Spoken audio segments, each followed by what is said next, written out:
Buenos días. A nombre de la Dirección General de Recursos Humanos y Organización y de la Dirección de Capacitación y Desarrollo del Personal, les damos la más cordial bienvenida a esta conferencia magistral. La palabra escrita es nuestro máximo desarrollo tecnológico como especie, y aunque esta tiene apenas 5,000 años, muchas veces quienes la desarrollan o revisan no siempre buscan interrelacionar conocimientos para generar descripciones útiles.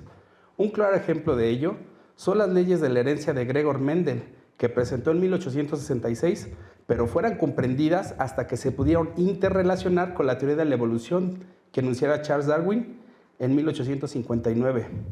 Y a pesar de esto, en pleno 2025 y a casi 166 años después de que se publicara El origen de las especies, hay países donde existen grupos conservadores que quieren desaparecer la teoría evolucionista de la educación básica para sustituirla por la teoría creacionista.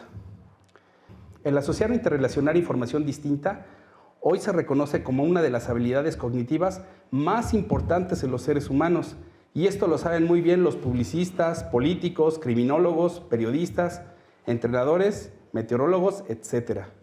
Y si nos vamos a la parte más personal, ¿cuántas veces un individuo, después de su jornada laboral, al llegar a su casa y convivir con cierto familiar, comienza a experimentar alteraciones en su presión arterial? Y esto se repite y se repite cotidianamente. Pero si un día al llegar de su trabajo a casa, dicho familiar no se encuentra, ese día no experimenta ninguna molestia.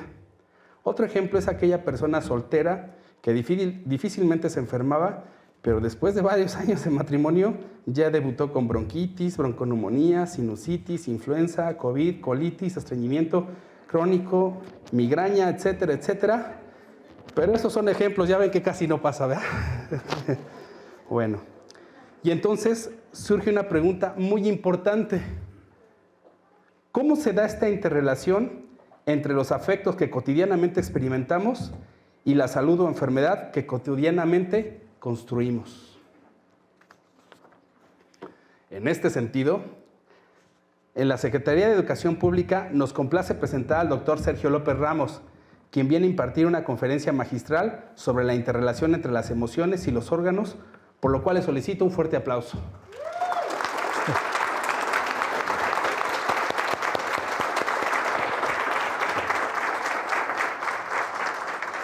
A continuación haremos una breve semblanza curricular de nuestro estimado profesor. El doctor Sergio López Ramos nació en Coamiles, Nayarit.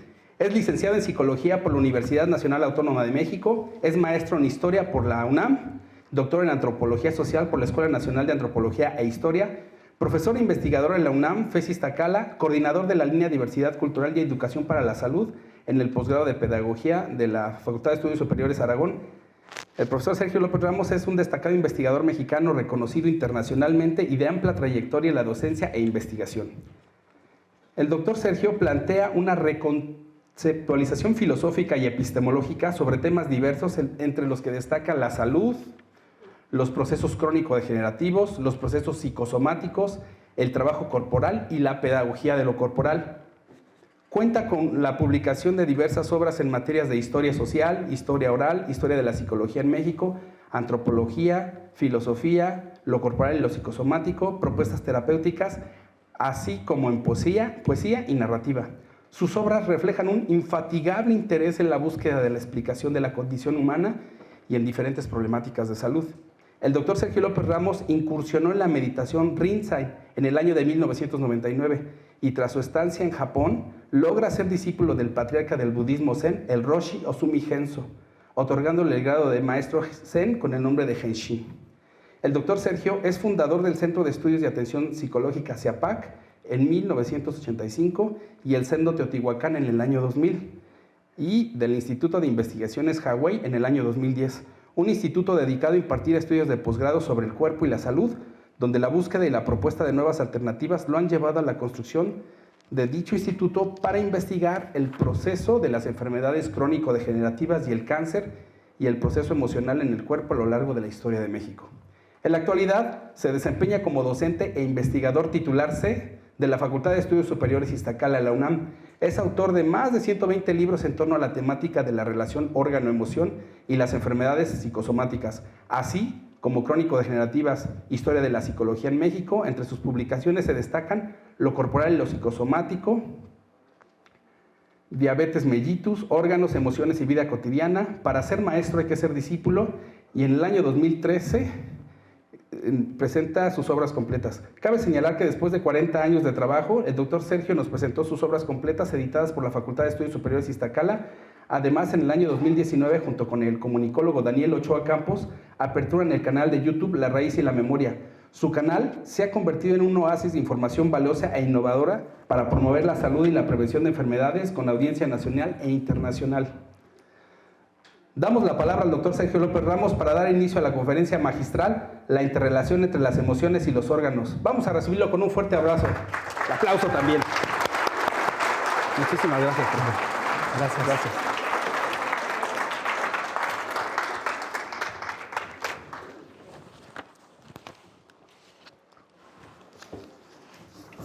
Muy buenos días a todos y a todas. Quiero agradecer a Vladimir García, a la maestra Cristal Vargas Castro, directora de capacitación de personal, y a Georgina Montt. Muchas gracias por estar este día. Quiero agradecer que me permiten compartir este conversatorio sobre un tema que nos alcanzó en el presente, porque se decía que los virus y las bacterias eran los enemigos a vencer. Cabe destacar que es una lectura belicosa, por eso las adjetivaciones, la batalla, la guerra, el encuentro a muerte con el enemigo invisible, cuando nuestro cuerpo humano es parte de una naturaleza que es armoniosa, a pesar del pensamiento pragmático, confrontativo, depredador. Las bacterias y los virus son habitantes del cuerpo desde el origen de los tiempos. Gracias a ellos, muchas formas de vida son posibles en el planeta, por eso no se pueden extinguir, nos extinguiríamos nosotros. La satanización tiene un tufo de inducción al miedo, para comprar cualquier cosa que huela a sanidad. La pandemia de COVID es una muestra. Por eso una educación con miedo es parte de construir personas acríticas. Las políticas públicas nunca van al individuo y su proceso de construcción, la individualidad como proceso único desaparece y se busca la hegemonía. Pero no vamos a hablar de esa historia. Solo lo señalo para comprender que las campañas contra la sanidad son una historia que data desde el siglo XVII en México, sostenidas en la historia natural de la enfermedad, agente, huésped y medio ambiente, donde el paciente se cura o se muere, no hay opción, y se declara un enemigo invisible desde las miasmas vinculadas a la pobreza. Nosotros no buscamos causas, vamos al proceso de construcción y sostenemos que existe una interrelación entre las emociones y los órganos. Es una emergencia social que las epistemologías sobre la salud no contemplan en su marco referencial. Veamos, el cuerpo humano es un espacio que se integra de emociones, vale la pena diferenciarlas de los sentimientos, de los deseos, las pasiones, las necesidades orgánicas y afectivas. Una cosa es indiscutible, una emoción es una unidad con los órganos y vísceras. Si hablamos de ira, también incluimos hígado y vesícula biliar, el sabor ácido que se expresan en el cuerpo con rayas en la frente. Ahí está el hígado, pero está presente en las relaciones humanas. Las personas son intolerantes, excluyentes, les gusta el sabor ácido, le ponen limón a todos los alimentos, pero también presentan dolores articulares, de cabeza, problemas hormonales, cálculos biliares, se pasan del enojo a la ira, al reclamo, la inconformidad, el odio, la venganza, a enfermedades autoinmunes como el lupus eritematoso, esclerosis múltiple, artritis reumatoide deformante, hepatitis, se ponen verdes. La cereza es un cáncer hepático. El corazón y el intestino delgado están en relación con la alegría. El sabor amargo, la hipertensión, es la expresión de haber perdido la alegría de vivir. Alguien los decepcionó, los engañó, los traicionó. La nariz se pone roja, señal de un infarto. La lengua está roja, el calor domina en el cuerpo. Corazón es fuego, pero se busca el calor de hogar, el amor y se cultiva la pasión por lo que se hace. No lo sufren, lo disfrutan, pero hay maneras de acabar con alguien rompiéndole el corazón y hay quien se quita la vida, se pierde la alegría de vivir. Pero no es solo eso sucede, también cuando un proyecto, un líder traiciona, se desencanta y el ambiente cambia. Las personas pierden el brillo en sus ojos y se hacen grises. Son como el personaje de Vertebly, de Herman Melville. Repite, prefiero no hacerlo. Retrasan todo en la vida de un país, su vida, sus procesos. Con el estómago y el vaso, páncreas, son una unidad con la ansiedad. La ansiedad requiere del carbohidrato llamado azúcar, refinada, y eso hay en las oficinas, café, azúcar y galletas. Atrás de esa emoción está la competencia, ser el mejor, el número uno. Esos desarrollan la gastritis, hernias hiatales, úlceras, esofagitis, cáncer de esófago y estómago, pancreatitis, diabetes, problemas digestivos crónicos, pero con un 10 y la envidia de todos los compañeros. Pueden acumular premios, pero también peso y enfermedades. La vida se sufre mucho. Se envidian a los que la hacen, aunque estén igual. Estas personas piensan y piensan, por eso se necesita la energía que da el azúcar. Construyen realidades que se aproximan al alucine. Hay que recordar que estos órganos se ocupan del funcionamiento de la mente. Con el riñón y la vejiga asistimos a la relación con el sabor salado. El culto al miedo, al terror, va desde lo que paraliza hasta la enuresis, infecciones recurrentes en vías urinarias bajas. México es un país con miedo en la memoria. La gente come mucha sal. No es gratuito que tengamos más de 9 millones de enfermos del riñón. Las emociones se conjugan y hacen una realidad corporal. Por lo regular, el miedo está en nuestra memoria personal. Es parte de nuestro pasado. En el microsistema de las emociones del cuerpo, ese pasado no deja crecer. Si no, vayan a sus experiencias y se van a dar cuenta que están recordando una experiencia que no los deja crecer o dar el salto. Por eso hablan siempre, es que a mí y se descosen. Algo interesante es que las personas no crecen. El miedo se relaciona con hueso y el cerebro. Veamos a niños que son hijos de padres violentos, separados, abusados, abandonados. Sus riñones no crecen. La insuficiencia renal se presenta a los 13 o 17 años. Hay casos de 7 años. Es diferente cuando se presente de adulto. Puede ser por diabetes, hipertensión, falta de agua. Consume mucho refresco, pero no todo es terror. Si el riñón está bien y la persona trabaja su miedo, son individuos que tienen carácter, voluntad, son tenaces y no dejan inconcluso nada. Es más, se comen hasta la sopa. Pueden vivir muchos años, no presentan Parkinson o Alzheimer. Su cerebro no se deteriora. Una característica es que son agradecidos. Agradecen cuando se acuestan, cuando se levantan. Por último, tenemos el pulmón y el intestino grueso con relación de la tristeza. El sabor picoso. También se relaciona con una experiencia de la infancia, del pasado inmediato, como una separación, una pérdida, un abandono, ser triste, melancólico, vivir en el pasado inmediato de su existencia. Hasta José les gusta. Y lloran por cualquier acción que incluya pérdida o injusticia. Nos dicen que son muy sensibles. No es cierto. No se confundan, son tristes y melancólicos. Le andan pegando a la depresión. Por eso las gripas frecuentes, la tos sin ser invierno, la amigdalitis por traer atorado el reclamo, la opresión de pecho sin ser problema del corazón. A veces hay que reventar en llanto, pero es catarsis. Hay que ir más a fondo, hacer trabajo personal con nuestras emociones, reconocer que sí me abandonaron, pero eso me sirvió para crecer. Entonces agradezco y no maldigo. Tomo la vida como una enseñanza y un aprendizaje permanente.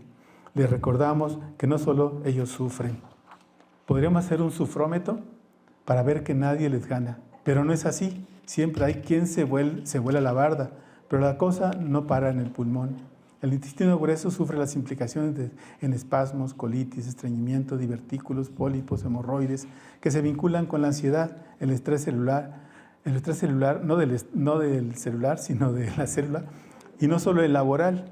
Y por si algo nos faltara, la microbiota se altera y el sistema inmune se desploma al faltarnos nutrientes, al dejar de producir dopamina, serotonina, todos los opiáceos, vitaminas. Resulta que el colon se le considera el segundo cerebro donde las bacterias y los virus, junto con los parásitos, hacen la labor de conservar nuestra vida. Por eso comer puro procesado tiene su impacto en la salud. No hay verduras y frutas en las dietas de muchos mexicanos que trabajan en las oficinas. Hasta aquí podríamos dejarle y pasar a las preguntas sobre los procesos de esta unidad de las emociones y los órganos. Pero no está de más decirles que no se incluye en el proceso educativo de nuestro país. La propuesta de lo socioemocional sucede en el discurso y no en el espacio del cuerpo. Por eso los niños lo viven tan lejos y tan cerca. Las emociones son la expresión de una energía que se debe aprender a dirigir. Si las enseñamos a conocerlas en su cuerpo con relación a los órganos, otro proceso tendríamos en nuestro país. Seríamos más sanos y propositivos. Y que nos digan que los mexicanos somos asquerosamente propositivos. Que cuando a mí me veían en la escuela decían, este güey da asco porque propone y propone cosas. Ese acto de proponer y de hacer nos ha llevado a plantear dos cosas. Uno, plantear que la emoción es una condición energética y ustedes podrían sentirla y la pueden vivir y la pueden cultivar. El punto es si la guardan. ¿Por qué guardamos una emoción? Para diferenciarla, como dije hace ratito, de la emoción y el sentimiento, la emoción es una condición innata de todos los seres vivos en el planeta. No hay nadie que no tenga un sentimiento, al menos que sea un psicópata. Pero si no es un psicópata, todo mundo tiene una emoción. Entonces, esa emoción, ¿cómo es que yo la cultivo en relación con alguien? ¿Quién está en relación conmigo? Yo tengo un sentimiento con relación a mi madre o a mi padre, a mis hermanos, que son mi primera instancia, donde se forma un hábito, donde el gusto por los chilaquiles, por el pozole, por las tostadas, por el café, por el chocolate, por el dulce, por lo picoso, por lo salado, se genera en la casa. Esa es la cultura que tenemos. Entonces, esa forma de tener un sabor es porque es el que domina nuestra relación con nuestros padres. Nuestros padres son también melancólicos o tristes y por eso nos dan de comer eso. Cuando un padre se aliviana en el sentido de que dice, a ver, vamos a comer todo, vamos a comer los 5 sabores, vamos a comer los 7 colores, vamos a comer lo frito, lo empanizado, lo cocido, lo crudo, lo procesado, vamos a comerlo, pero lo vamos a comer en equilibrio. Eso hace que la microbiota tenga una función muy importante para las emociones. Se generan dopaminas, se generan serotoninas y se generan opiáceos que permiten que yo esté en un estado de equilibrio. De lo contrario, tengo problemas para poder comprender cómo es que me sucede algo. Hoy día las investigaciones de la microbiota han demostrado que la gran mayoría de las personas que son deteriorados su sistema de microbiano en el intestino grueso, es gente que se enferma con regularidad y es gente que no tiene ciertos elementos de defensa en su sistema inmunológico. Y también se dice que esas bacterias que están en el intestino son las que le dicen quiero sal, quiero azúcar, quiero... Y resulta que el individuo no decide, son las bacterias. Tenemos 2,5 kilos en el intestino grueso, entre parásitos, entre bacterias y entre virus. Esos elementos que tenemos ahí deben de ser armoniosos porque permiten la producción de una vida sana. El problema es cuando el sistema de microbiano cambia. No hay verduras verdes, no hay fruta, no hay nada fermentado. Uno debe comer algo de fermento. Bueno, está bien, comen un chile de esos de lata, tiene un poco de vinagre, pero si comen un yogur con una fermentación de un sabor, puede ayudar. O con unos adictivos que permitan entender que el sabor es otro. O una kombucha, o un poco de pulque, o un poquito de tepache, o un poco de tejuino. Esos pueden hacer que la microbiota cambie y puedan tener mejor digestión. Entonces el cerebro cambia. Por eso se le conoce como el segundo cerebro. Entonces, ¿tiene relación con las emociones? Claro que sí. Entonces, no solamente con la tristeza, sino que también tiene relación con el proceso de cómo es que tomo decisiones. Por eso se dice en algunos casos, hay gente que toma las decisiones con el hígado, otra la gente la toma con el riñón, otra la toma con el vaso, con el páncreas. Cuando yo dije ahorita que el vaso páncreas tiene una relación directa con la mente, voy a ampliar esta idea porque es muy importante. La realidad que tenemos es fruto de nuestra mente. La mente construye realidades. El punto es que nosotros entendemos que la mente la damos por hecho, que existe y que está. Pero la mente se construye a partir de los principios de los 5 sentidos de la condición de la conciencia fisiológica cuando nacemos. Nosotros de bebés recibimos información de nuestra mamá, de nuestro papá, el medio ambiente, la voz, el espacio, y eso hace que la mente arme la interpretación de la realidad. Y es cuando la mente se conforma como una autonomía, como un ente. Por eso esa mente la podemos regular y la podemos usar, la podemos aquietar. Cuando alguien está muy ansioso, es su mente, o como los yogis dicen, es la loca de la casa. Entonces se desbarata, y vienen crisis de angustia, de temor, de ansiedad, no pueden dormir, son ataques. Algunos dicen que son de histeria, no, es un asunto de ansiedad. ¿Por qué? Porque la mente desbordó la realidad corporal. Entonces, la meditación, por ejemplo, Rinzai, o Yogi, o Shinen Qigong, Tai Chi, pueden ayudar a quietar la mente. Pero ¿cómo se articula esa relación con la mente y con una práctica? Con la respiración. La respiración es un elemento básico para hacer que el cuerpo pueda oxigenar, el cerebro se oxigena. Si ustedes hacen este ejercicio de echar su cuello hacia atrás y luego sus brazos que peguen los omóplatos y respiran 9 veces con la lengua en el paladar, van a producir una hiperventilación en el cerebro y puede aquietarse. Eso 2 veces al día se puede hacer como una técnica y puede permitir que yo no me pierda. Si estoy estudiando, inhalo, hago un poco de oxigenación en mi cerebro, produzco una hiperventilación y puedo seguir estudiando una media hora o puedo seguir escribiendo 1 hora. Tiene que ver con este proceso de cómo es que la mente me hace decir, ya vete a dormir, ya déjate de cosas. Cuando estamos meditando, hacemos una meditación de 8 días que se llama Aum Seshin. El segundo día lo hacemos sin comer. El segundo día el cerebro, la mente, te hace ver comida, te hace ver realidades. Es lo que el cuerpo pide. Pero tú lo sometes, dices, no voy a comer, y no comes. Entonces, ¿qué hace el cuerpo? Empieza a construir nuevas realidades en el interior y la mente tiene que ser sometida. Entonces viene la calma y después el alimento ya no aparece como una idea a probar, a consumir. ¿Por qué? Porque la mente tiene una función de hacer que se defienda el principio de la vida inteligente en el cuerpo, pero la mente también ayuda a que uno se perjudique. Entonces, el punto es el equilibrio. Yo tengo que mantener un equilibrio con mi mente. Para poder hacer eso, uno tiene que mantener un principio de equilibrio. Cuidan lo que piensan, cuidan lo que comen y cuidan lo que hacen. El punto es si yo tengo esa articulación con la realidad inmediata con la que yo vivo. O sea, si yo tengo un proyecto, ese proyecto personal, ¿hacia dónde apunta? Apunta a que yo quiero realizar un plan, un proyecto, una realización, un hijo, una casa, un coche, un viaje, descansar, etc. ¿Qué es lo que yo quiero hacer? ¿Por qué? Porque la mente entonces puede elaborar un proyecto que esté ajeno. Por eso desarrollamos un método que lo publicamos en un librito que tiene que ver con esta condición de cómo ir al chi, a la energía de nosotros, con la mente, a nuestro pasado inmediato, sin hacer hipnosis, sin hacer una regresión, sin hacer nada de este tipo de práctica. ¿Por qué? Porque eso se facilita para muchas personas que puedan alucinar. Y si le das la mano a la mente, se agarra la pata. Y entonces la gente empieza a alucinar. Es que yo vi un espíritu, es que yo vi un ser, es que a mí creo que me embrujaron, es que a mí que me hicieron. No, maestros. Lo que está sucediendo es que la mente construye realidades corporales.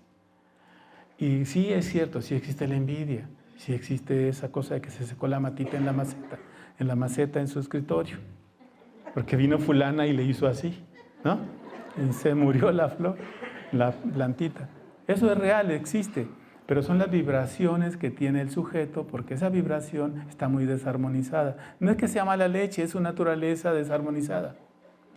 Y no crean que son perversos, no. Pueden tener buena intención, pero están desarmonizados. ¿Qué es lo que domina en ellos? Domina a veces la ansiedad, la angustia, el miedo y la envidia. Lamento decir eso. Esa envidia juega un papel importante porque abre un código en el interior que hace que yo me pueda enfermar. Miren, hoy día la epigenética demostró que lo que nosotros dijimos hace 25 años era cierto. Dijimos que había un proceso donde un individuo abre un código a partir de lo que come, de lo que llora, de lo que sufre, abre códigos para sobrevivir. Y hay otros códigos que son para crecer. Por eso decía ahorita, si el riñón está mal o el vaso está mal, pero también podemos pensar que está bien, que mi pulmón está bien, que mi intestino está bien. Entonces quiere decir que yo no estoy deprimido, no me pongo triste, escucho y veo las historias de terror de cualquier política de Trump y entonces digo, hay algo que no me debe de afectar. Esa es su política. Entonces, ¿qué voy a hacer yo con mi vida? Entonces, ¿qué tengo que trabajar? ¿Qué tengo que superar? El problema es cómo entiendo que ese proceso no me toca ahorita. Sí me va a tocar, si suben los aranceles, me va a tocar. Pero si no suben y si suben, buscaré la manera de cómo eso no incluya un deterioro en mi vida. O sea, tengo que aprender a pensar que hay algo siempre por positivo en esta vida, porque yo tengo la maravilla de la vida. O sea, hay gente que me conoce de muchos años y dice, ¿cómo se atreve a decir usted que vivir es maravilloso? Dije, porque sí, porque vivir es maravilloso. Si ustedes han sentido una vez algo adentro en su corazón, en su pecho, y dicen, chingado, vivir es hermoso. Bueno, ustedes no son groseros, pero ustedes dicen, vivir es hermoso, ¿no? Entonces, pues yo sí soy medio vulgarzón, pero el punto es, ¿cómo es que esa idea de que vivir es maravilloso incluye mis órganos y mis emociones? Cuando me abracé al espejo y dije, me gusto, mi pelona me gusta, ¿no? Mis pelos blancos me gustan, son señal de que he vivido en lo correcto para mi vida. Entonces, también me gustan mis dientes porque no se han caído ninguno. Entonces quiere decir que mi riñón está bien. Quiere decir que mi cerebro está bien. Quiere decir que mi memoria está excelente. Entonces quiere decir que puedo seguir haciendo proyectos a mi edad de 68 años. Entonces tengo que construir un proyecto. No estoy muerto todavía. Tengo que construir cosas. Entonces eso viene de los órganos. ¿Cuál es el chi más poderoso que tiene el cuerpo? Es el riñón. Entonces, la gente que se acaba el riñón sabe, después se entera que fallece pronto, porque es el órgano tesoro más importante. No es el corazón, es el riñón. Porque un riñón fuerte y un estómago fuerte son larga vida. Larga vida. Miren, nosotros hicimos una investigación con puros adultos mayores de 100 años, 90 años, 89 años. El criterio era de 89 para arriba. Que no tomaran ningún medicamento, que no tuvieran ninguna cirugía y ninguna crónico-degenerativa. Y existen. Sí existen esos hombres y mujeres en México. Entonces, esos hombres preguntamos, ¿cuál es su secreto para vivir? La pregunta obligada es, ¿cómo llegó a esa edad? Ellos decían, pues comiendo lo que me da la vida. Y luego, nunca reclamo algo. Y todos los días agradezco cuando me levanto y cuando me acuesto. Y luego, si algo no se puede resolver ahora, digo, pues se lo dejo a Dios y me duermo. O sea, Dios ha de tener una chingada lista grandota porque Ucrania, Trump, América del Sur, ¿no? México, Culiacán, o sea, tiene mucha chamba. Pero él dice, bueno, pues se lo dejo a él. Y mañana se levanta y dice, ¿ya lo resolviste, Dios? Y Dios, yo creo que le va a decir, todavía no, güey, espérate, ¿no? Hay mucha chamba. ¿Cómo entonces entender eso? Hay que entender que el tiempo de la vida lleva sus movimientos. Hay que esperar. Entonces, ¿por qué tanta ansiedad? Una vez en un curso que di, era de 12 sesiones, y al primer día la gente me dijo, oiga, ¿qué libro hay que leer para entender eso? Y yo nomás de cabrón dije, ¿cuántos libros ha leído en el último año usted? Dijo, ninguno. Entonces, ¿cuál es la prisa? ¿Cuál es la prisa? Alumnos de la universidad donde doy clase, ahí en la UNAM, pregunto, alumnos de 22 años, ¿no han leído un libro en toda su vida de 22 años? No vayan a consulta con ellos, ¿no? 22 años, ¿y no leer un libro? Digo, no, pues sí. Digo, no lean porque leer da cáncer en los ojos, ¿no? Pueden quedarse ciegos. ¿Cómo entender que hay una acción que tiene una relación directa con mi proceso personal? Y entonces yo tengo la capacidad de una cosa que se llama la elección. Entonces yo puedo elegir. Entonces puedo elegir. Estos viejos que dije que entrevistamos, todos decían, yo elegí vivir con esta mujer, con estos hijos, y si vuelvo a nacer, vuelvo a tener esta mujer y estos hijos. Eso pregúntenselo ahora y van a ver que dicen que no, porque los hijos son malagradecidos. Entonces, ¿cómo entender que vivir es maravilloso cuando tu acción no corresponde con tu acción y con tu pensar, con tu decir? Hay una posibilidad. La posibilidad es que yo tengo que ir hacia mi interior y poder hacer un punto de equilibrio con mi energía. Hoy día la física cuántica nos da la razón. De acuerdo a cómo vibre uno, ya no hay vacíos. El Zen dice que hay un vacío, eso es otra cosa. Pero el vacío que nosotros tenemos hoy día es existencial. ¿Por qué tienen una chamba bien, un salario bien, su coche, su perro, su gato? ¿Y por qué se sienten vacíos? Porque ese es un vacío existencial.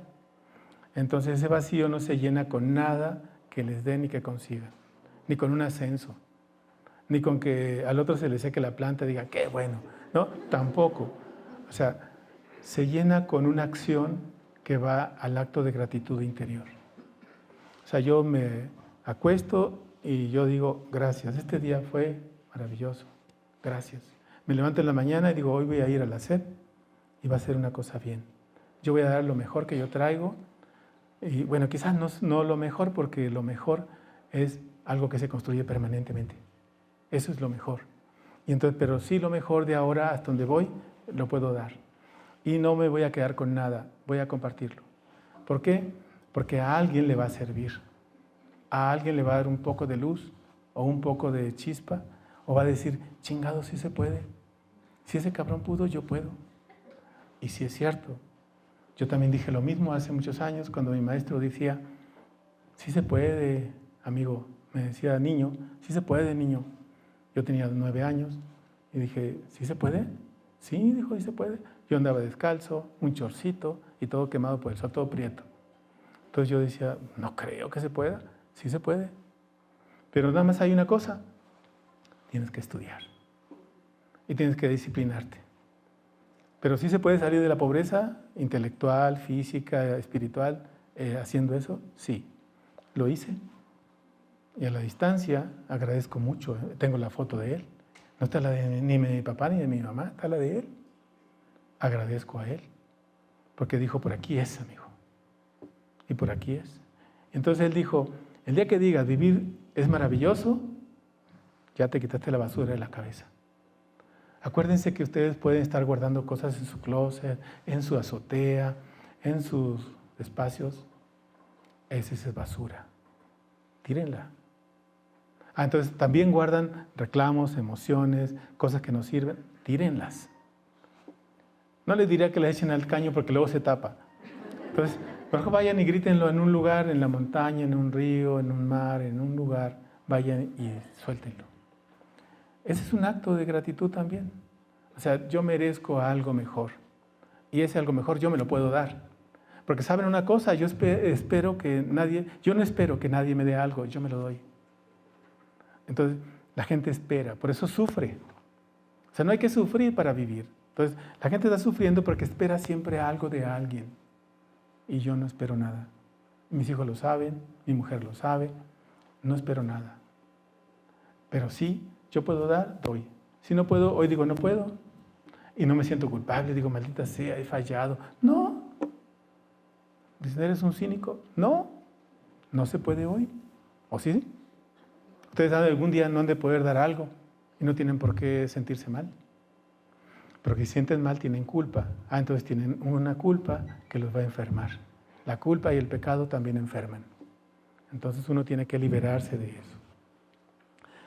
Bien, yo quisiera hacer una pausa y permitir que alguien haga alguna pregunta o algo y poder continuar este conversatorio. Si a alguien le interesa. Doctor, buenos días. Mi nombre es Rosy Carvajal. Soy empleada de aquí, de la dirección de DEGAIR.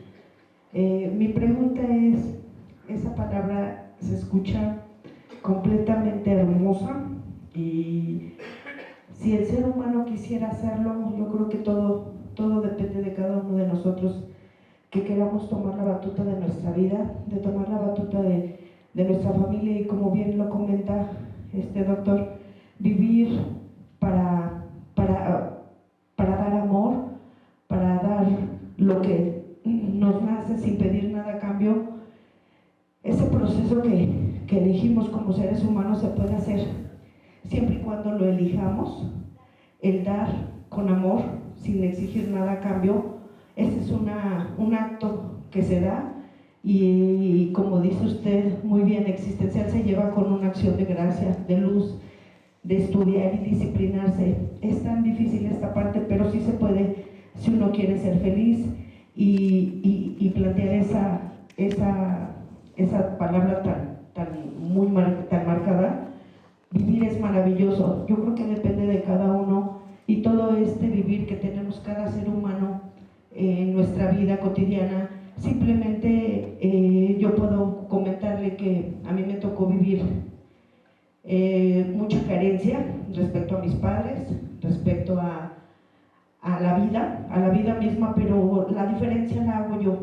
Simplemente cambio como dicen, cambio las circunstancias. No porque yo no haya tenido una infancia como otros niños o con padres presentes o ese apoyo que se tenía de los padres desde niños para poder crecer bien, entre comillas, pues no fue así, pero yo decidí cambiar las circunstancias, cambiar el tiempo, el momento y hacer la diferencia con disciplina, con amor y hacer la diferencia respecto a que si yo no comí con papá y mamá en una mesa donde se sienta la familia, ahora quiero hacerlo yo con mis hijos, con mi esposo, y como bien lo dice, si a mí me dieran a elegir nuevamente, los elegiría a ellos, a mis hijos, que ellos, no sé si sea cierto, si ellos te eligen a ti como mamá y como papá, pero las circunstancias las cambiamos nosotros. Todas estas enfermedades, mi pregunta es esa, doctor, las enfermedades influyen mucho. Las emociones que tenemos son respecto a las enfermedades que tenemos ahorita, ya que uno avanza, conforme va avanzando uno la edad, o inclusive desde niño, como lo comenta usted, maestro. Bueno, voy a tratar de darle una respuesta. La condición de vivir, yo dije que hay gente que está en el pasado. Cuando uno está en el pasado, uno lo recurre frecuentemente. Cuando algo ya pasó y yo lo dignifico, usted lo ha dignificado, entonces eso significa que no debería de haber ciertas enfermedades. Pero sin embargo, tenemos a gente que no tuvo papá ausente, vivió mejor que se pudo que nosotros, y sin embargo tienen enfermedades que son crónicas o que son degenerativas o cáncer. El punto es cómo son las relaciones, porque a veces no es un punto material, es un asunto de la relación, cómo me vinculo con mi mamá y con mi papá. Si yo me siento a la mesa y digo, gracias mamá por la comida, y me levanto y digo, gracias papá por la comida, eso pareciera ser que no tiene ninguna significación, pero tiene mucha. ¿Por qué? Porque yo estoy reconociendo mi origen. Y si reconozco mi origen, quiere decir que me debo a ellos. Y por eso mi conciencia se puede abrir y puedo reconocer que el planeta Tierra me dio esos papás. Si creo en Dios, diría, Dios me dio esos papás. Pero si yo no creo en Dios y soy solamente partidario de la materia, la energía y la información y estas cosas, entonces quiere decir que lo que yo haga es decidir o tener una elección de construcción de un proyecto distinto de mi familia a la de origen. Y eso se vale. O sea, yo tengo que cambiar los códigos de mi familia y los he cambiado. Entonces nadie toma de mis hijos o nadie fuma, o nadie es violento, o nadie es irresponsable. Entonces eso se cambian patrones. Pero resulta que uno quiere cambiar el patrón dándoles todo. Entonces damos todo, pero resulta que no se cambiaron los patrones. Entonces tenemos borrachos, drogadictos, violentos, irresponsables, que no quieren trabajar, no quieren estudiar. Entonces el proceso cambió.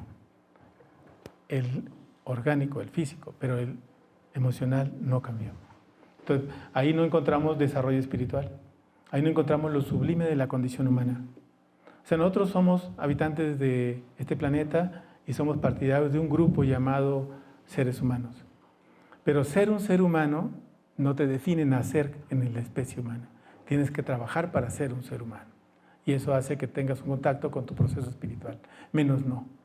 Por eso ustedes pueden ver cualquier gente que asuma o ascienda al poder o a la política o al dinero o a la fama, lo que sea. si no tiene un desarrollo espiritual, es vencido fácilmente por cualquier tentación, por cualquier seducción. Pero cuando alguien tiene un desarrollo espiritual, es difícil, muy difícil corromperlo, prostituirlo. O es muy difícil que engañe a alguien, es difícil. Pero ese es un trabajo personal, ¿no? Okay.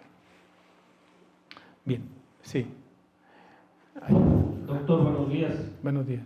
Felicidades por su charla y el amplio desarrollo humano que considero ha tenido en su caminar. Estamos en la SEP y desde hace ya más de 100 años Benito Juárez dijo que los religiosos allá y los laicos acá. Pero ahorita la bronca es, bueno, yo la veo así, es en este desarrollo social que hemos tenido, con las pantallas, con todas estas fallas existenciales que usted ha mencionado, como alcoholismo, drogadicción en los jóvenes y demás. ¿En dónde amarra usted? Bueno, sí sé que tuvo su formación allá con los japoneses y demás, no lo dijeron. ¿En dónde amarra usted la responsabilidad docente y la de padres, la de ahorita que los que estamos aquí reunidos escuchando? ¿Dónde amarra usted lo laico con lo espiritual? Donde yo le estoy detectando que parte de la solución de las infelicidades de la mayoría de los humanos es la oración y la meditación para alcanzar ese desarrollo espiritual que usted menciona, necesario para no caer en tentaciones. Pero ¿dónde lo mete usted?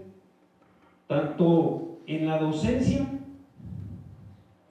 como en la educación responsable que debemos tener los padres, pero sobre todo en la asimilación de cada uno de nosotros para alejar esa carga existencial llamada sufrimiento. Sobre todo la responsabilidad de cómo transmitirle a las generaciones, ya sea a través de las aulas o hasta en la inclinación de las pantallas. A ver, métete a la oración y meditación porque si no te va a llevar pifas. Equilibra tu vida en vez de ver basura. ¿En dónde lo amarra usted? Más allá de una simple decisión, porque usted dice que todo es una decisión. Sí. Hay una nueva tendencia actualmente donde el laicismo ya entró en la peor de sus crisis hoy día, en Europa y en la parte de Estados Unidos y en la parte de América Latina. ¿Por qué? Porque el laicismo no permitió que se alcanzara el paraíso como se había prometido. O sea, podemos decir que ha fracasado porque la miseria humana existe. Entonces, la pobreza espiritual y la pobreza física invade al país y invade al planeta. Entonces, ¿cómo hacer una cosa de cambio y de transformación? El problema está en la educación.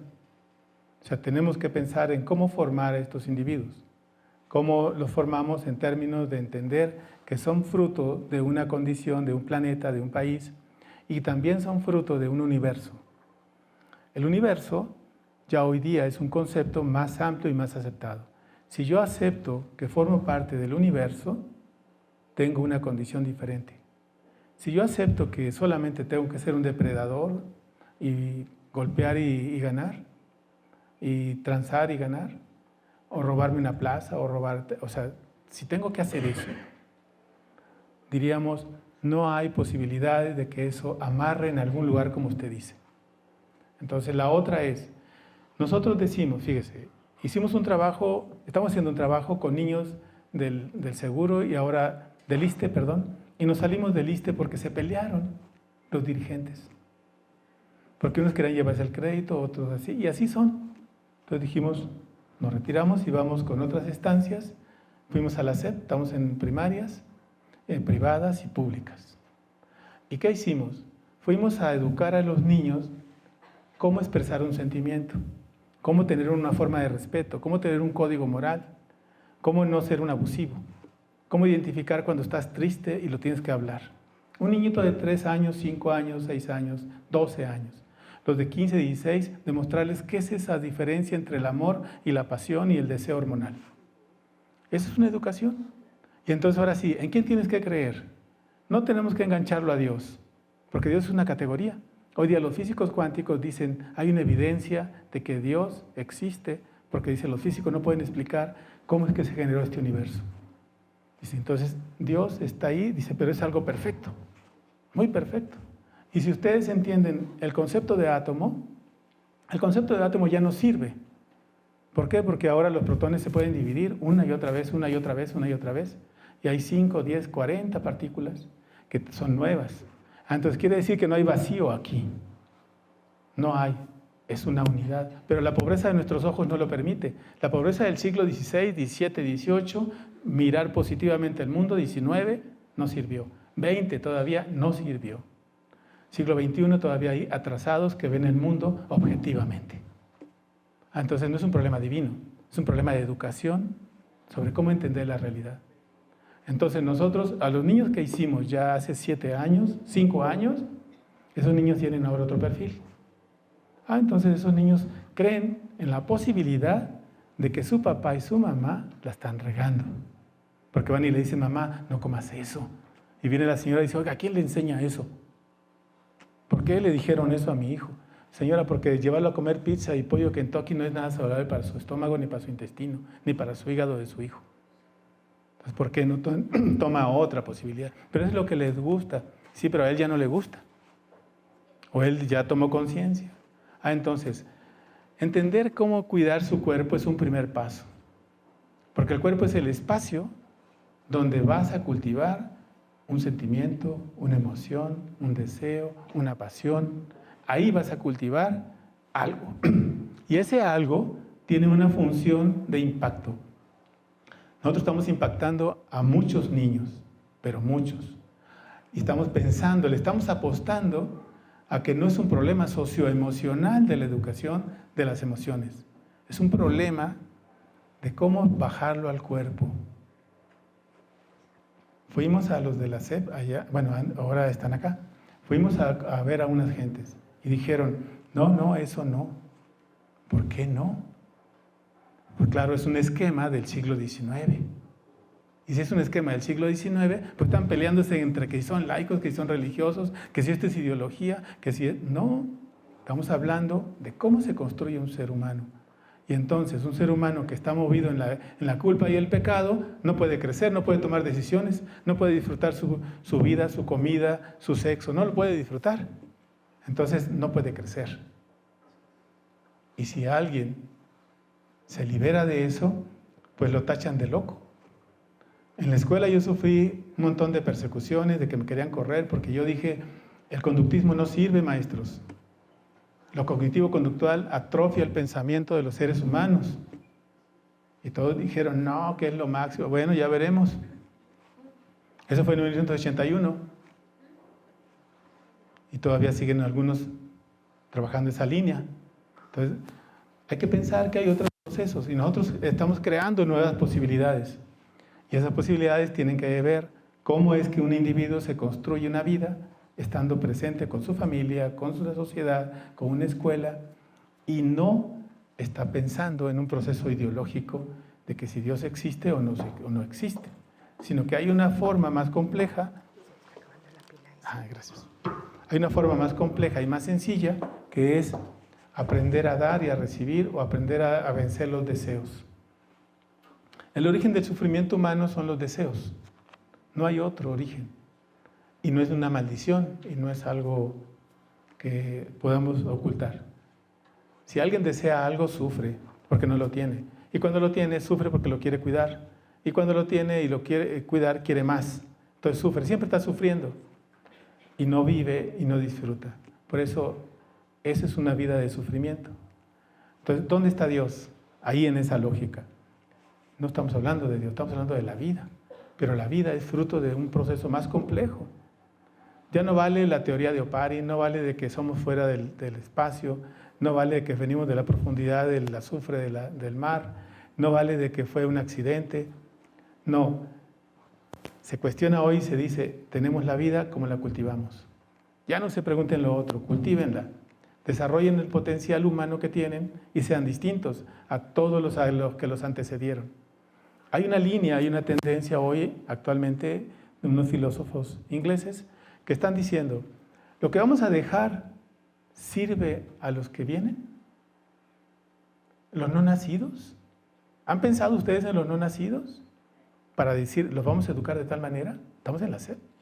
Entonces, si los vamos a educar de tal manera, ¿qué les vamos a dar? ¿Les gustará eso a los que vienen? ¿O daremos elementos para que ellos puedan crear, para que ellos puedan desarrollar? Nosotros decimos, hay que dejar y hacer algo a los no nacidos. Ese ha sido mi discurso desde hace muchos años. Escribí un libro sobre eso. O sea, ¿qué tengo que hacer para pensar en que alguien que no ha nacido, hace 40 años, yo escribí eso, y hoy día, años después, cuando llegaron los alumnos a clase y decían, ¿usted escribió esto para nosotros? Sí, cabrones, antes de que ustedes nacieran ya habíamos escrito esto, para que ustedes lo tomen, para que ustedes puedan crecer y puedan ser alguien en esta vida, en este universo. Y muchos se acogieron a esa propuesta y crecieron. Los que no, se perdieron, están perdidos, unos en el sexo, otros en la droga, otros en la pereza total y otros en la compulsión del trabajo.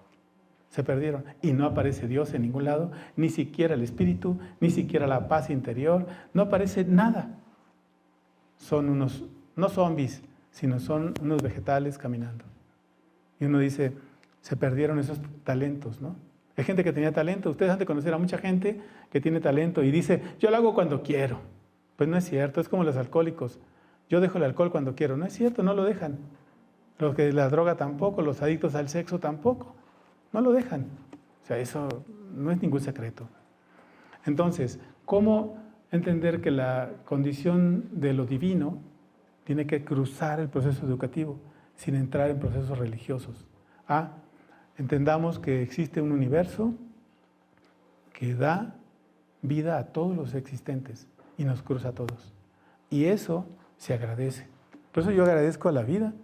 Diario, todos los días agradezco. Entonces les digo a mis alumnos, hay que agradecer todos los días como un acto de gratitud. Si ustedes creen en el Santo Niño de Atocha, en Blue Demon, en Mil Máscaras, ustedes agradezcan, mascarita sagrada. O sea, en quien ustedes quieran, agradezcan. Pero tienen que tener un acto de gratitud. ¿Por qué? Porque es un mensaje de vida. Y todos los días levantarse y decir, puta, otro pinche día, es un mensaje de muerte para el cuerpo. Es un mensaje de muerte. Entonces, vean a estos viejos, esas tesis que les digo. Es gente que vivió muchos años, disfrutó, enterró a muchos y ahí están. Entonces, no sé si ese podría ser desde dónde yo lo amarro o dónde lo articulo para decir, la construcción de Dios es algo que se puede vivir con esa idea sin confrontarse con alguien. Cada quien lo puede alimentar como quiera, ¿no? Bien.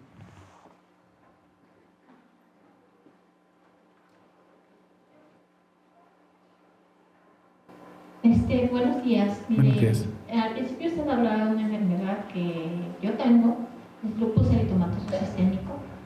Es una enfermedad que hasta la fecha no sabe ni siquiera por qué da. Tengo 15 años con esta enfermedad. Tengo 2 hijos. Soy mamá soltera.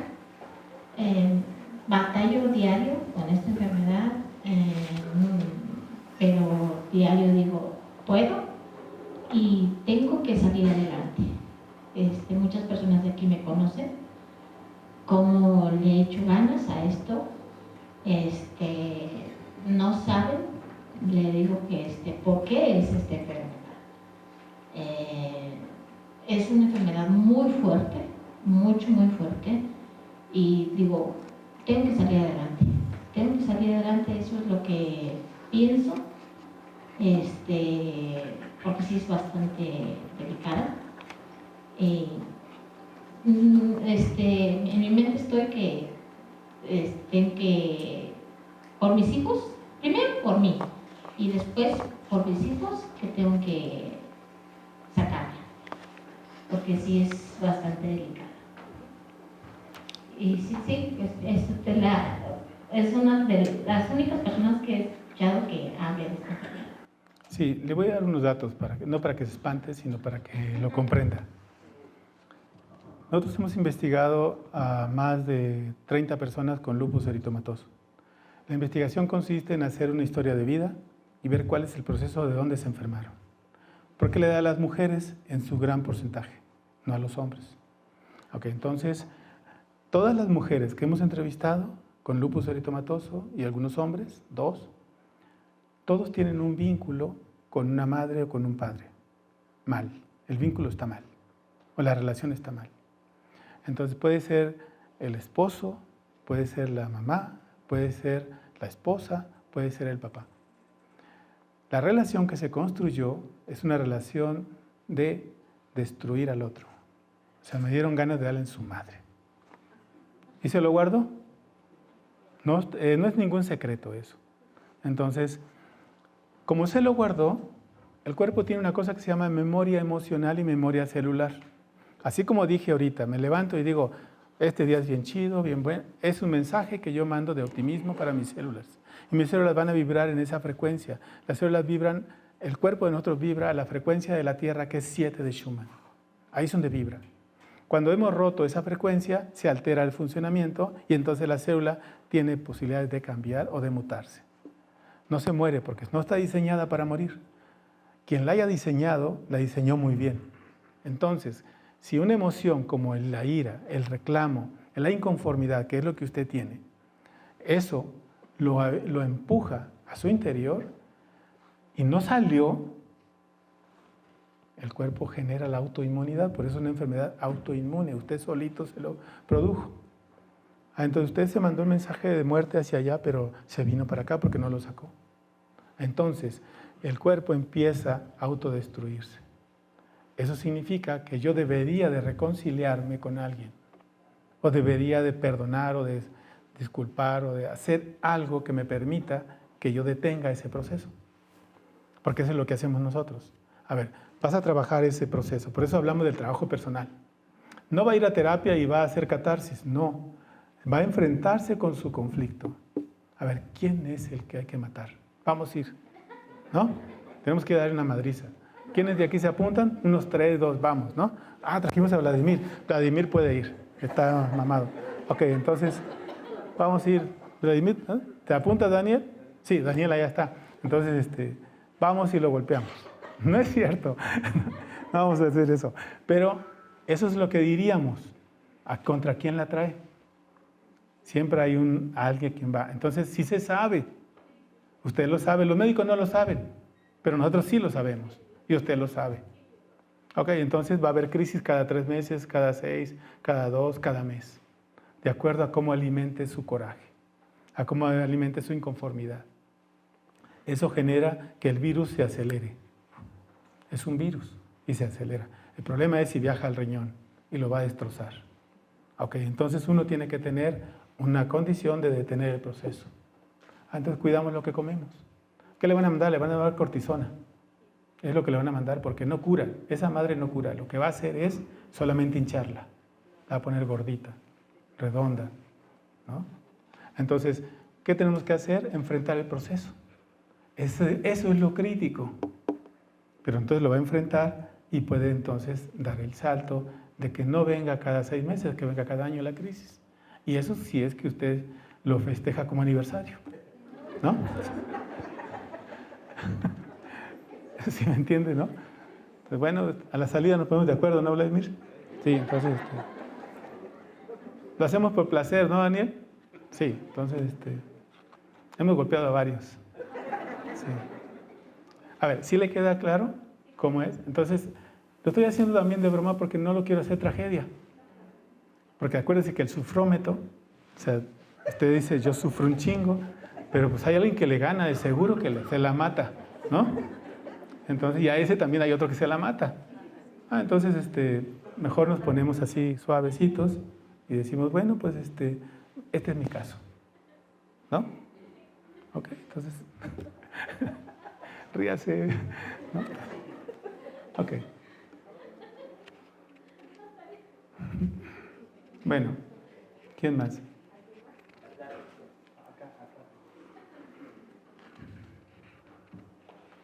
Sí, buenos días. Yo deseo hacerle una pregunta que en mi ignorancia he escuchado de lo más loco a lo más médico, pero realmente esta parte del cáncer, ¿no? ¿Qué ayuda, qué provoca? Muchos dicen que son los sentimientos, porque muchas veces no tienen familiares con cáncer. Y hay otras familias que absolutamente todos sus integrantes lo han tenido. No sé qué información me pueda proporcionar sobre este tema. Gracias. Voy a tratar de ser breve. Miren, hay varias teorías sobre eso. El primer cáncer que se descubrió fue en Inglaterra con los limpiadores de hollín que limpiaban las chimeneas. Les dio cáncer de escroto por esa contaminación. Después en Inglaterra muchos se morían en las calles por la contaminación industrial. Y decían, no, pues es la contaminación la que produce el cáncer.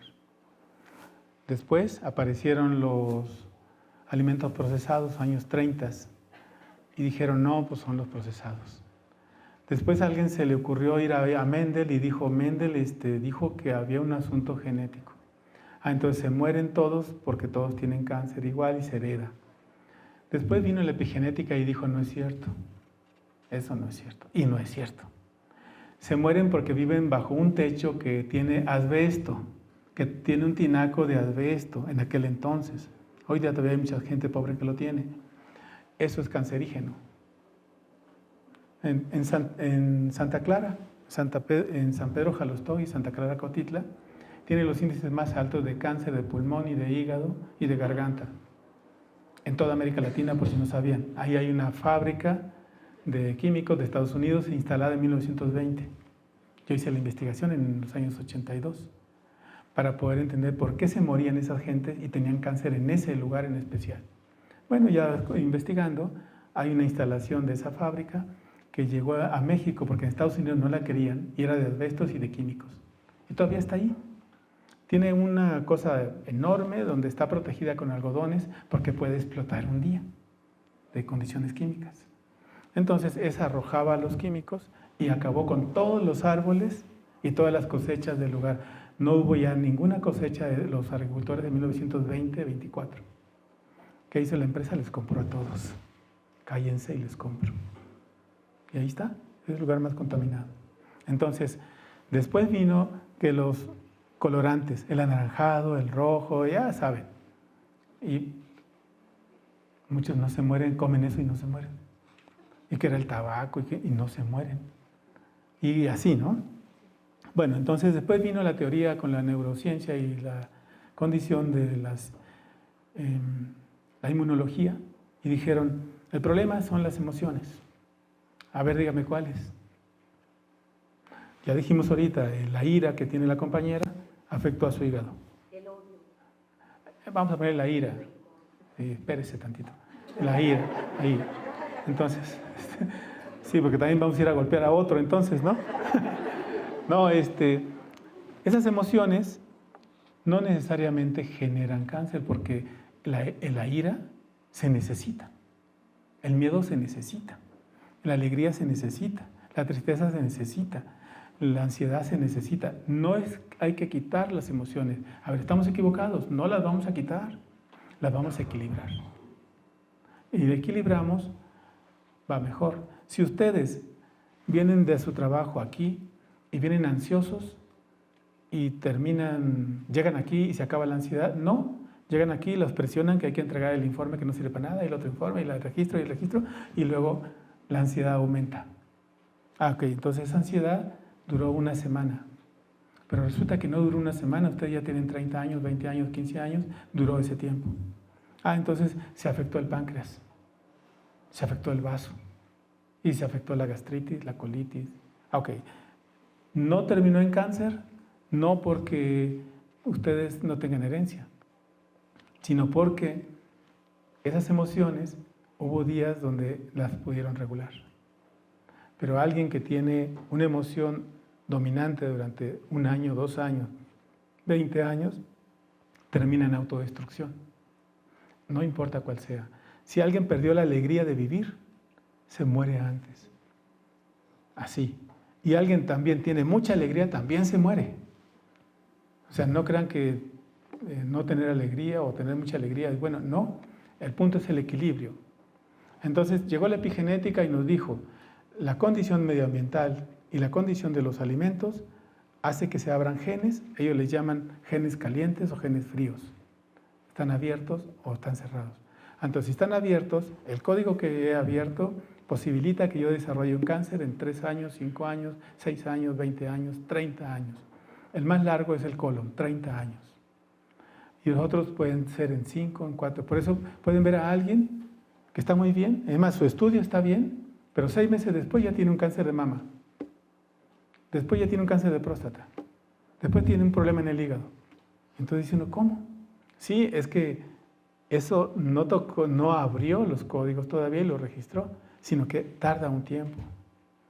Y ya estaba en ese tiempo. Entonces, ¿cuál sería el origen del cáncer? Se dice que la anemia es un elemento. ¿Por qué? Porque no se puede oxigenar la célula. El hierro fija la molécula de oxígeno y la transporta en tejido sanguíneo.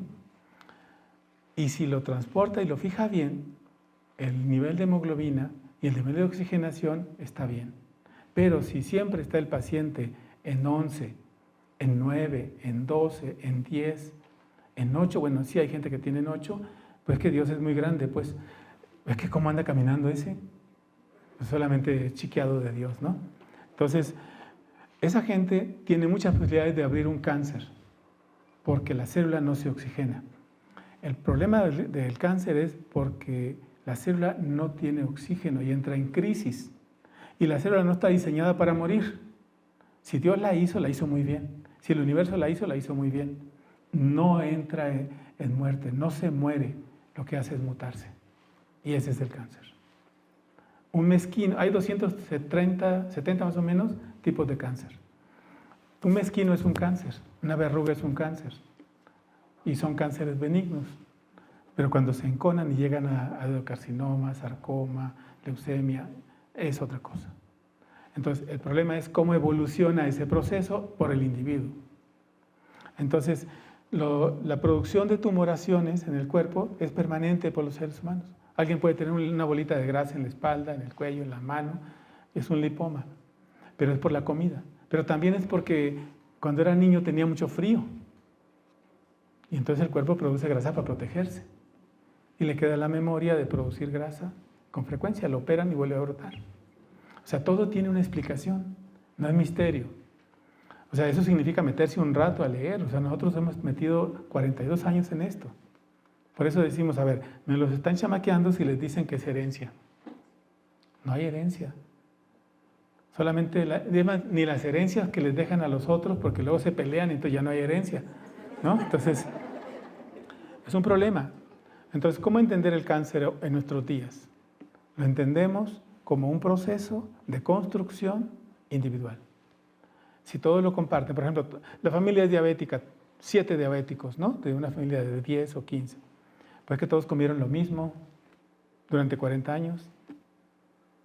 Lo mismo, su cornflakes, su concha, su café con 3 de azúcar, ¿no? Su plátano, ¿no? Y así. Entonces uno dice, pues es puro azúcar, puro carbohidrato. Entonces el kit que tiene el páncreas se agota. De 2 que debe de tener a 28 de producción de insulina, háganse la prueba y van a ver que si están en 10, en 15 está muy bajo. Son aspirantes a ser diabéticos, aunque no lo tengan. Pero es que ya comieron muchas veces mucho carbohidrato, mucho. ¿Sale? Sí.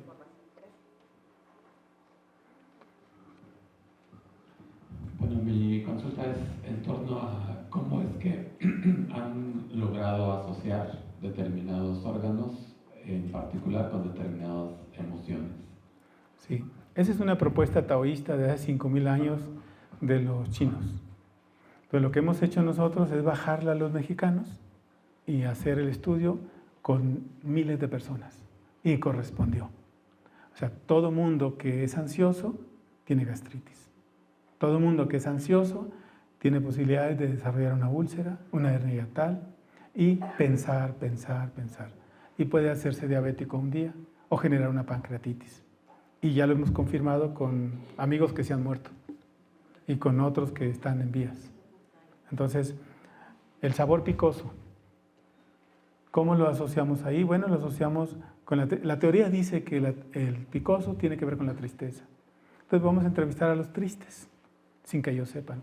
Si ustedes ahorita dijeran, si yo les dijera, a ver, ¿cuál es su sabor favorito de todos? Alguien piense y va a decir, a ver, a mí me gustan mucho 2 sabores, el picoso, el salado.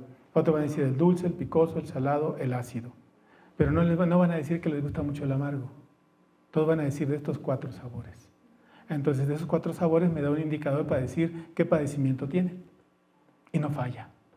Hasta ahora no ha fallado.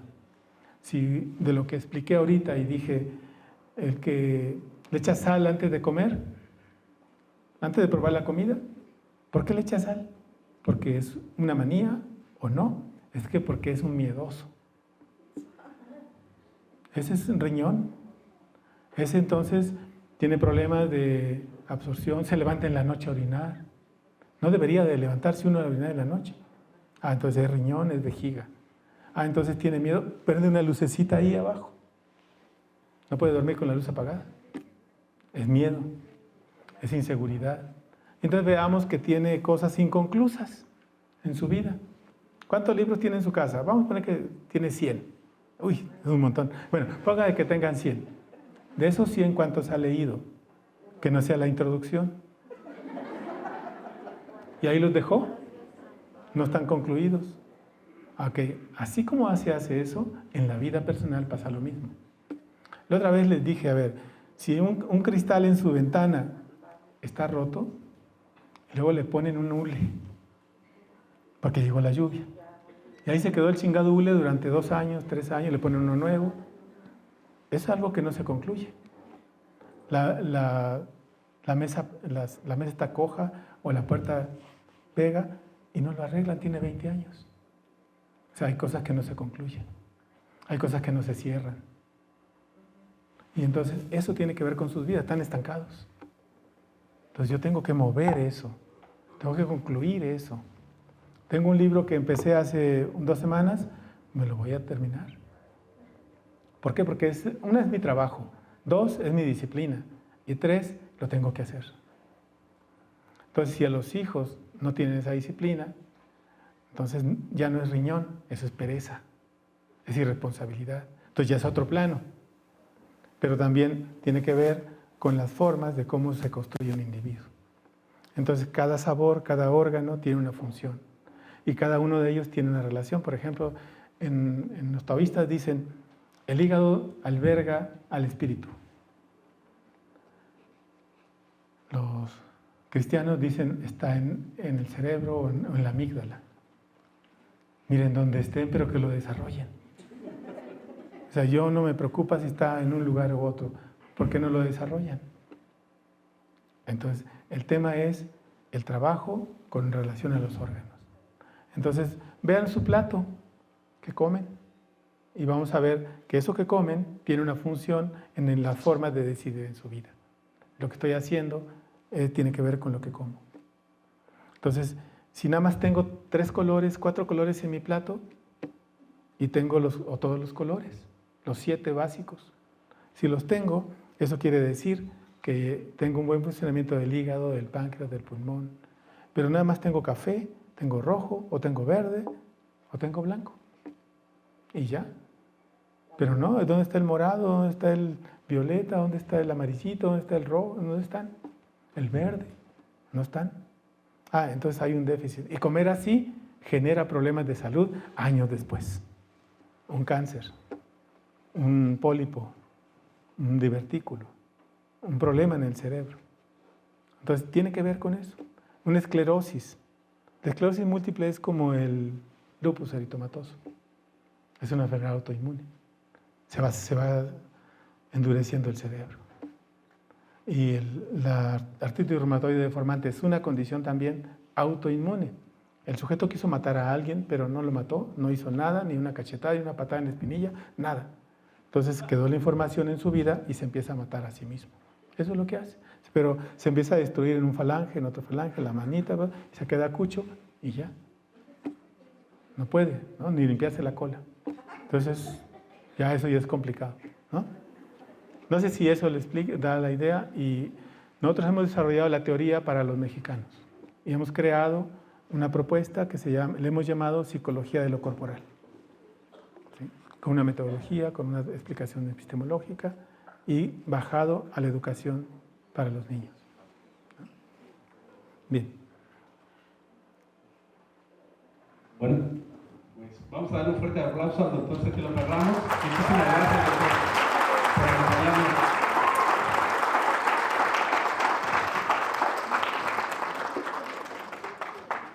Hola, muy buenas tardes a todas y a todos. ¿Cómo están? Bien, muy bien. ¿Les gustó? Sí.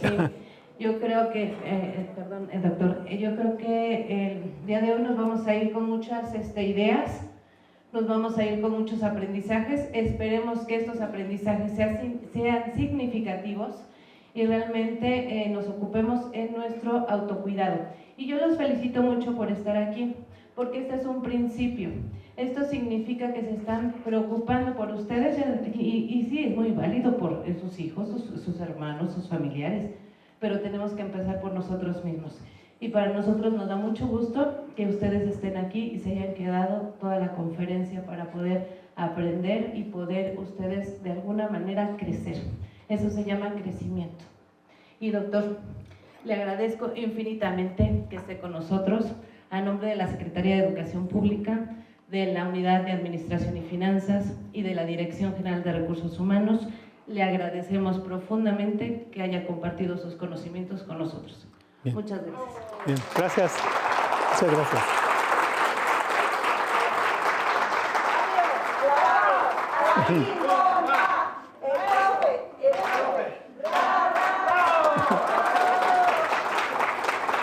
Ya estás ahí por ejemplo, ¿no?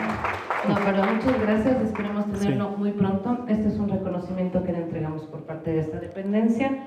Digo, esperemos tenerlo muy pronto, nuevamente con otros temas. Y digo, si tienen alguna sugerencia, por favor háganos saber al área de capacitación, y con muchísimo gusto vamos a dar pues algunas otras alternativas, vamos a atender sus necesidades. Muchas gracias, hermosa tarde, cuídense mucho.